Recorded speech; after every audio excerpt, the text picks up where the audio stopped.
на тузі української влади були яйця, то в 2014 році яєць не було. І я дзвонив Турчинову і казав, я тебе благаю, дай наказ на знищення. На відкриття вогню. Ми не будемо їх вбивати. Ми просто в Перевальнинській бригаді викатяться БТРи, танки і просто дадуть 2 очереді над головами у цих людей, бо вони непонятно хто, у них же ж не було. А вони ж чекали, як поведе українська армія влада. І були сили, ви правильно кажете. Можете спитати у генерала Кривоноса Сергія.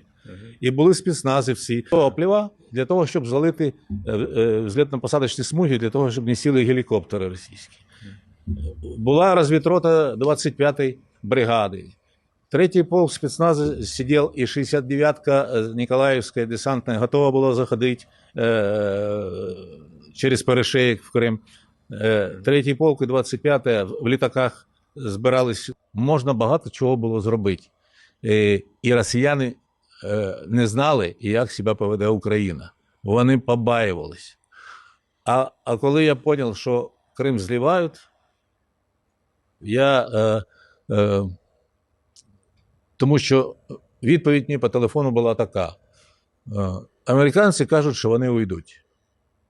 На що я сказав? Я так розумію, ви не з бомжами з Брайтон-Біч розмовляєте. Ви розмовляєте або з президентом, або з віце-президентом.